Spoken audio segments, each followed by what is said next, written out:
Yo, what's going on, snipers, and welcome back to our Atlanta Thrashers franchise mode here in NHL 21. So in last episode, we made a trade acquiring Tony Lidman from the Chicago Blackhawks to help us out defensively, and so far it's helped us out a lot. Actually, we are 34, 21, 5-2 on the season, and we are currently second best in our division with 75 points, only behind the New York Islanders. Now, at the end of last episode, I asked you guys if there was any potential trades we should be doing here at the trade deadline, and a lot of you guys say that we should not be making trades. Like, I have a few comments to go over. The first one actually about the trade deadline is from HawksFan88. He says, I don't think you should be really making any moves at the deadline. The team is still young and it's best to let them develop, which I really agree with as well, because if we look at our roster here, our top line is comprised of pretty much anybody, or 3 guys below 23. This is probably our top line of the future. We do have some veteran presence that we brought in an off season, like Solani, and then Mark Savard's still a veteran, and Danny Heatley's kind of a veteran.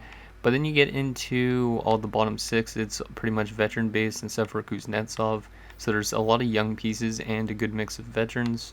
And then defensively, our defense is a bit older. Right now we do have an injury to Belugis, but it looks like he is going to be returning shortly. And then goaltending wise, we do have our young goaltender and Carey Price behind Martin Prusik. So we do definitely want to take this a little bit slow still, just because if we manage to win the Stanley Cup this year, we're not going to end up having as good of a prospect pool, and we're going to be not as good in the long term, which I really like to be good as long as possible. Now, we do have a few other comments I'd like to go over. The next one is from Kega Rodov. He says a guy named Chad Bufflin from Croatia is playing in the German league and is supposed to go number 1 in the draft. Gotta love EA Sports sometimes, which I totally agree with. It's kind of weird when there's like guys with the name like Chad Bufflin and they're from like Croatia of all places. It's like, did Dustin Bufflin move to Croatia and then give birth to a child, and then that child went on to play in like Germany, for example? Like, I don't understand why EA has these really weird names. Like, it should be like region specific, like what I was telling to Jared the Rabbit when his comment, which is pretty similar. Because, like, literally, like, for example, this name makes sense for a Finnish player, Juha Intila, but, for example, Preston Bieksa does not make sense for a Switzerland person, or a Swiss person. Like, did Kevin Bieksa move to Switzerland and give birth to a child there? Like, it just doesn't make sense. Like, a lot of the QMJHL, the Finnish names, the Swedish names, like the main leagues, they have right names, but then when you get to people that are in Germany and people who are playing in, say, the Swiss league and that sort of stuff, you got names that don't really make much sense. Like Jack McCarron, another example. This guy's a Norwegian playing in Finland. Like, that's like an English name, so I don't even understand why EA is like that, but it's just kind of annoying. So hopefully for like NHL 22, they have more region-specific names that actually make sense, because, for example, if this guy's Croatian, his name should be like something with like a lot of like, there's a lot of weird names from Croatia, so like, I don't know if yeah, anyways, there's just should be a lot of weird names from Croatia, like, that are kind of closer to like Slovak, I would say, names, and not names that sound like they're from the United States of America. So anyways, that is that, and since we're not going to be making any trades this episode, we will probably just see what the computers do for trades at the deadline. So we'll advance already to the Sens game, which is the day after the deadline, and then just take a look at what type of trades went on at the deadline. So Murray Belugis is back to full health, which is good news because we need him down the stretch. He's been a very good defensive defenseman for us this season so far, which I am pretty proud of because he was one of our picks a few years ago. But he's a plus 28 in 60 games, so he has been really good defensively. Hopefully he keeps that up. Let's just go in as a buyer, and then we're gonna just continue simulating because we're not gonna actually make any trades. We're just gonna see how this team does. We're just gonna go stop simulation. No, I don't want to really claim Scott Nickel. It's pointless. Doesn't even fit our roster. Okay, so let's take a look at what trades happened at the trade deadline, see if there was any big blockbuster moves that happened. So let's go to the bottom of this list first, and then we will read from the bottom. So the first one, which was actually a couple days before the deadline, is Sean Bates and Greg DeVries to Europe for a first and a second. Okay. Pittsburgh gets a first in Robert Backer from New Jersey for Mario Lemieux, Thomas Holmstrom, and Donald. Damn, New Jersey is loading up, which is kind of scary. But Pittsburgh gets probably a pretty good prospect and a first back, and in New Jersey's getting Mario Lemieux of all people, and then Thomas Holmstrom's really good too, and then Donald the Debt. Damn. Rangers get Ovechkin, which is a prospect, not Alex Ovechkin, Mark Denis, and some Harding prospect from Boston for Tom Poti. So Tom Poti headed to Boston. I believe Tom Poti's actually from like Massachusetts or somewhere around there, so if I'm right, he's actually going to like a hometown team potentially. Edmonton gets a second and a Whiting prospect for Manny Malhotra, a third, and Wes Walls, who head to Ottawa. Carolina gets a first, some other T. Holmstrom, which is a defensive prospect apparently, in a second round pick for Kim Janssen, Radim Verbata, and Yaroslav Svoboda.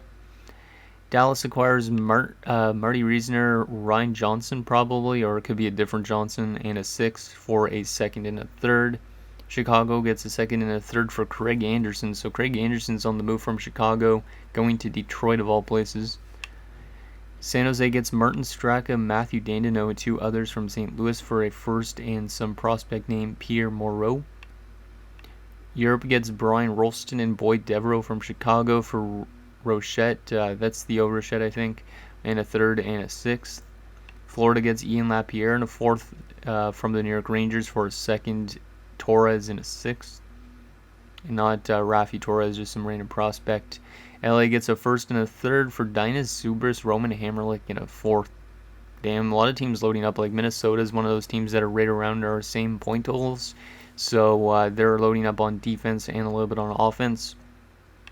Rangers acquire a second and a second for Rasmussen, a third and a fifth. St. Louis gets a second and a third for a third, Al McInnes and Carl Dykhouse. Damn, Al McInnes headed to the Tampa Bay Lightning. Hopefully we don't have to face Tampa Bay in the playoffs like we did last season. Buffalo gets Valerie Bure from Phoenix for a prospect and a third and another prospect. Oh, actually, that's Devin Dubnyk. Yeah, Devin Dubnyk going to Phoenix. That's kind of interesting since he actually played in Arizona briefly. Chicago gets Stringer, a fifth and a seventh for a third, and Aki Berg. Minnesota gets Jason Chimera in a third and two others for Almquist in a second. Minnesota gets Mike Greer and Ladislav Nagy from Phoenix for Chase Stillman in a third. And New Jersey gets Ivan Novoseltsev in a fourth for a second, Jake Dowell. Or no, that's some other Dowell prospect in a seventh rounder.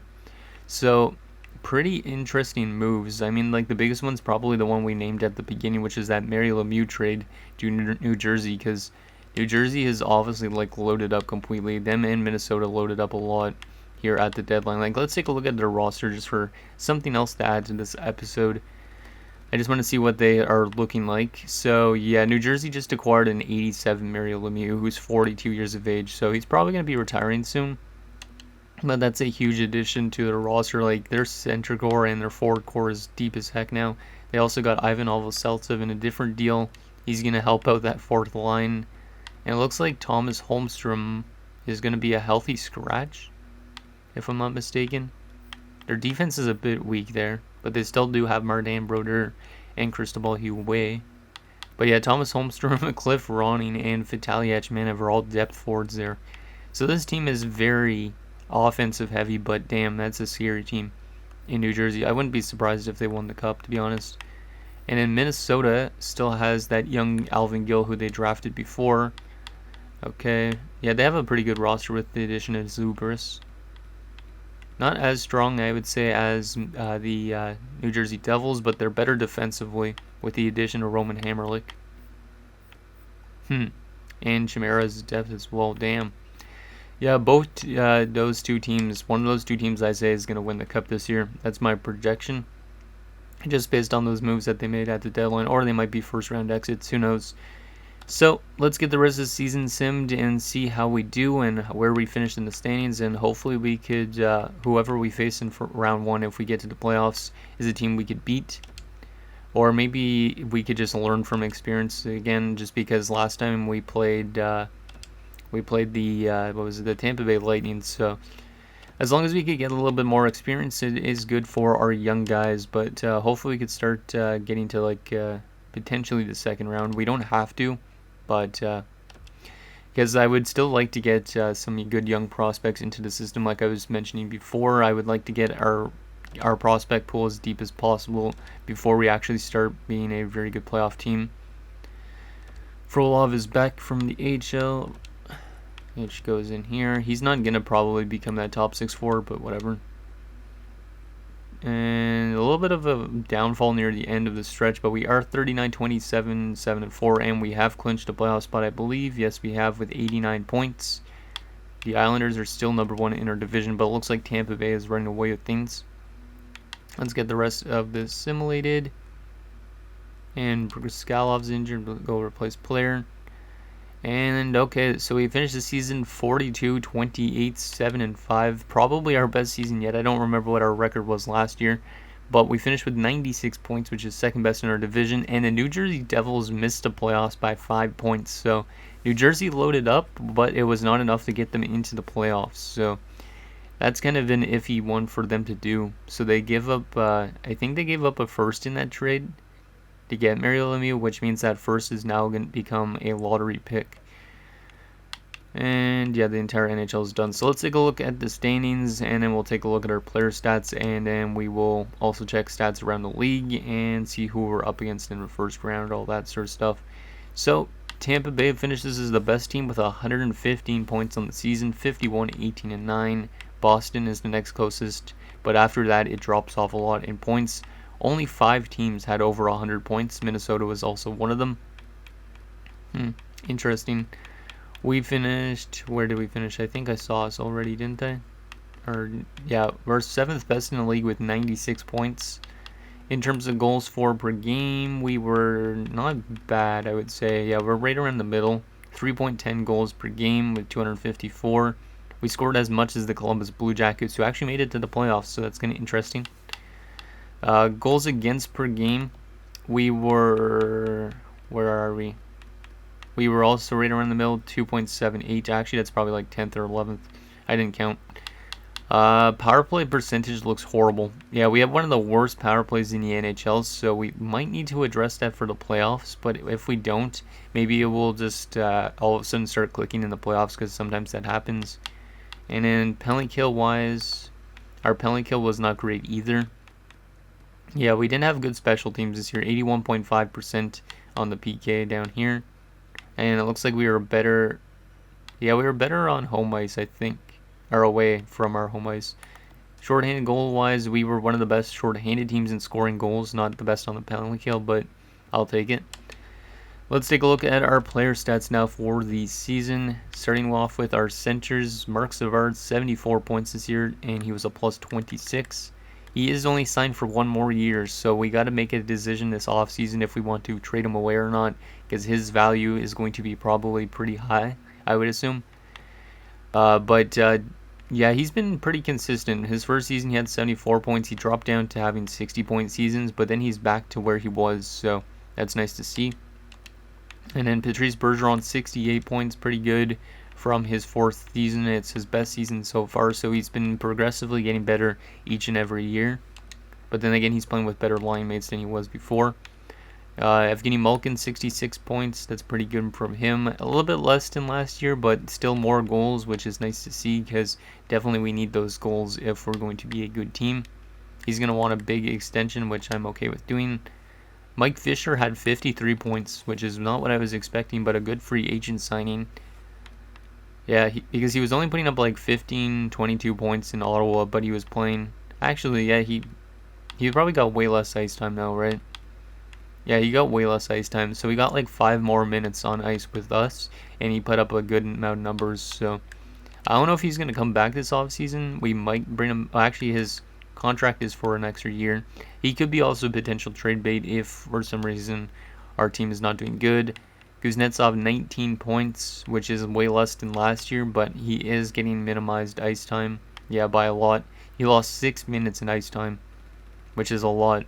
That's the only thing about keeping around Mike Fisher, is it takes away from Kuznetsov. So, and then Stu Barnes was point per game as a depth guy, which is pretty good. Left wing wise, Danny Heatley had 68 points this year, so a much better performance than he was last year. Last year he had 50 points and was a minus 28, but this year 68 points and a plus 21. So he probably found some better line mates when we brought in Solani. Kovalchuk had 66 points, so he kind of struggled a lot after the deadline. Like, I think he had around 24 goals at the deadline. I can't remember exactly, but he didn't really score much down the stretch, but still another almost 30-goal season for Ilya Kovalchuk. His points have been kind of bouncing around a bit. Maltby, 45 points. That's pretty solid as well for Kirk Maltby, better than last year. And then Somic, 23 points, is pretty good. Hossa, 15 points.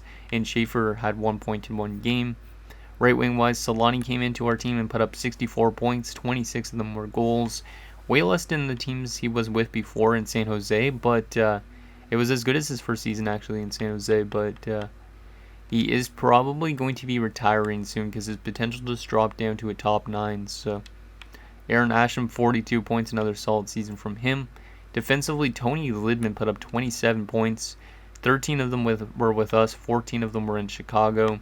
But he was a plus 12 with us, which is really nice. Very good defensive option that we brought in for our team. Thomas Malik, 20 points. That's pretty impressive. Brian Leach, only 19 points, but he is dropping off a lot. Fahey, 16 points. Aaron Miller, 15 points. Blue just had 11 points, but he was a plus 22 in his first NHL season. So I am very impressed with that. Obviously not an offensive defenseman by any standards, but a very solid defensive one. So once we get a good offensive defenseman we can put beside him, that is going to be pretty nice. And then Brett Hedican only had 1 goal as well. Goaltending wise, Martin Prusek was pretty solid with a .910 save percentage and a 2.64. And then Carey Price was pretty solid as well. Not as good, but still pretty solid in backup role. And then he's probably almost ready to be a starter for next season, which means I don't know if we bring back somebody like Martin Prusek in the offseason. Let's take a look at the entire league for points. So the best player for points this year was Pavel Bure with 96 points. He's probably going to be retiring soon. He's dropping off a bit. He also had the most goals in the NHL with 41. The next closest was Paul Kariya with 40. Best points by a defenseman was Chris Pronger with 59 points. But the Norris might go to Dan Boyle because Dan Boyle was a plus 48 and had 55 points. And then also Yannick Tremblay, our former defenseman, is up there with 54 points in Boston. But then again, he's probably playing on the power play with like Joe Thornton and stuff, so that's going to help him a lot. And then best goaltender this year for wins was Dan Kluche with 40 wins on the season, just beating out Nikolai Hebibulin and Rick DiPietro and Marty Turco actually. Most shutouts this year by a starter was Rick DiPietro, so DiPietro is playing a lot better than he did in real life. Who knows if he's going to get paid like crazy money after the season or what. Best save percentage by a starter was Dan Kluche with a .921. Him and Hebibulin both had a .921. But Hebibulin has a better goals against, so Hebibulin might win the Vezina still. Yeah, I think Hebibulin's going to win the Vezina over Kluche. And then any goalie goals just for fun. No goalie goals. Most goalie assists was UC Markkinen, our former goaltender who's in Buffalo. He had 5 assists this season, and then Ray Emery behind him. Interesting. How did Craig Anderson do in Detroit? Not very good. He was killing it in Chicago, but then Chicago decided to trade him. Best rookie this year for points was Frederick Sundqvist of the Phoenix Coyotes. Interesting, he was the former first overall pick in 2024. And then Dan Deneau right behind him, another Phoenix Coyotes prospect. Interesting. So Phoenix looks like they're actually loading up on some good prospects because Sundqvist and Dan Deneau, who was drafted 6th overall, they must have been playing like on a line together or something because both of them put up a good amount of points. And then also one put up a lot of assists, the other one scored more. Huh. Interesting. Let me take a quick look at our AHL stats because I want to take a look at how our team is doing down there in Manitoba just to see if there's any good points from guys like Brzgalov. 73 points in 71 games. I don't know if he's going to make the NHL, but really good numbers for the AHL. Isaiah Edmonds is having another good season. I don't know if he's going to make the NHL. A lot of these guys are actually putting up some decent numbers down there, but I don't know if they're actually going to make the team. Brian Elliott's probably going to be a backup next season, which means, yeah, I think Prusek is on his way out this offseason. Okay, let's take a look at who we are facing in the first round of the playoffs, and then that'll be it, I think, for this episode. Hopefully it is not Tampa Bay because we faced them last year and I faced them a lot already. And we are going to be taking on the New York Rangers, who we literally just beat in the last game of the season. So they finished the season 38, 32, 9-3. So they didn't really have a great record, but that doesn't really mean anything when it comes to the playoffs. Let's actually do a comparison via the standings, and then we'll take a look at their roster. So we are both in the same division. We finished with 8 more points than them, which is pretty good. Goals for-wise, they were better offensively than us. They scored 269 to our 254. We were better defensively than they were. They allowed 251. We scored 228, or allowed 228, not scored 228. They had a much better power play, so that's probably why their offense was much better. 25.3% on the power play, so we got to be a good penalty killing team this series. And then we had a better penalty kill than they did. So we are just a better defensive team. They were a better offensive team. So it's going to be probably a pretty interesting first round. Then again, we have to face Pavel Bure, who just won the scoring title. So it's going to be a little bit of a tough matchup, I would say. Let's take a look at what they got in New York. Okay, so their first line, they have Alex Castles, who they drafted second overall in 2023. This was only his second season in the NHL. Pretty good numbers. Then again, he is playing with like Pavel Bure, I think. No, he's not playing with Pavel Bure. Bure's on their second line. Damn. They must have some good depth scoring. Because Doug Wade is also their top line center. 79 points from him. They acquired him from St. Louis, I guess, as a free agent. Alex Kovalev is still there in New York. 88 points. Damn, so that top line is really good offensively. And in second line, Simone Gagne in New York. Interesting. He was acquired from... he actually was dealt to Florida and then signed as a free agent, it looks like, by New York. But yeah, that's a good pickup from them. I think I was actually debating about picking up Gagne at some point, but 72 points from him. Zhamnov as their second line center. This is his first season, 55 points. And then we all know Pavel Bure just led the league with 96 points and 41 goals. So yeah, that top six is filthy in terms of scoring. But then overall wise drops off a lot. They have Olli Laminen. This guy had 12 points in 82 games. Steve Yzerman at 41 years of age in New York. That is really weird. 32 points, so he's still playing pretty solid for his age. And then Vyacheslav Ovechkin. 9 points in 20 games. And then fourth line wise, they got Oleg Moroza. Another young guy, 25 points. That's kind of surprising for a 74. Pius Suter. That's kind of weird. 22 points in 82 games. And then Tag Bertuzzi with 6 points in 20 games.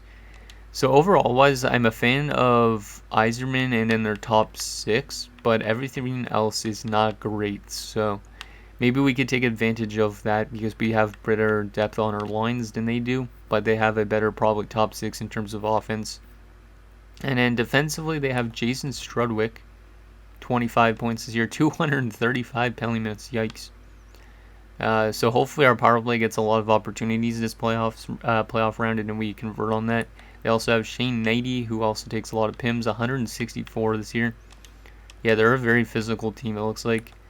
Radoslav Sushi, in his first season in New York, 19 points on the season. Ulf Pettersson, 13 points this year. They drafted him in the second round in 2021. And then third pairing, they have our former defenseman, Chris Tamer, which we all know about. 10 points in 82 games. We had him back there in year 1 and year 2 before we flipped him to San Jose. And then they played him in the AHL. Riley Price is their last defenseman. 3 assists in 37 games. They must have some injury on defense, because a lot of these guys didn't play full seasons. Goaltending wise, they have Jose Theodore. That's interesting. So Montreal let him go. Not great numbers, but not horrible numbers either. And they also have Marc Denis. So 2 former Montreal Canadiens and Colorado Avalanche goaltenders. That's kind of interesting. So Marc Denis did not play much with them either. And then in terms of depth, they have Desmond Torres, who they acquired from Florida at the deadline. He hasn't played yet. And they also have Alex Auld as a depth goaltender. Very interesting team here in New York. So anyways, guys, I think that's going to do it for this episode of our Atlanta Thrashers franchise mode. So in next episode, we'll take on the New York Rangers in the first round of the playoffs as we look to maybe win our first ever series. If not, it's still a good learning experience for the boys. But let me know what you guys think down below, and I'll see you guys next time.